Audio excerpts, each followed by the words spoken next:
Good morning everyone. এবারে আমার যেহেতু বড় মা দেখা হয়নি, তো আমি অনেক দিন ধরে চেষ্টা করছিলাম যাওয়ার, কিন্তু হচ্ছিল না। বাট আমি আগের দিন যেহেতু মামাবাড়ি এসেছি, তো আজকে আমি সকাল সকাল একদম একাই বেরিয়ে গেছি। তখন সবে সকাল 6টা বাজার, চারিদিকে এত কুয়াশা দেখো। তারপর আমি পৌঁছে গিয়ে বড়মা দেখি একদম পুরো ফাঁকাই ছিল, কোনো ভিড়ভাট্টা পাইনি, শুধু বড়মার সামনেটা একটু ভিড় ছিল। বাট সত্যি শান্তি মতো বড়মার দর্শন করে এসেছে, আমার মনটা জাস্ট তারপর ঘুরে গেছে। মানে আমি বাড়িতে ফিরি, আমার ভীষণ মজা হচ্ছিল, যেটা আমার মুখ দেখলে তোমরা। আর তারপর মনও যেহেতু মামা বাড়িতে রয়েছে, আমি বাড়ি ফেরার পর একটু রেস্ট নিয়ে ওর সাথে দেখা করতে যাই।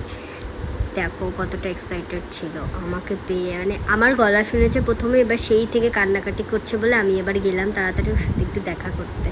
তারপর আমরা একটু সন্ধ্যাবেলা বেরিয়েছিলাম, পাশেই একটা প্যান্ডেল ছিল, ওটা দেখতে গেছিলাম। ওটার ভিতরে প্রতিমাটা এত সুন্দর ছিল দেখো তোমরা। তারপর আমরা অনেক খেলনা কিনে পুরো মেলাটা ঘুরে খুব ভীষণভাবে এনজয় করেছি মেলা।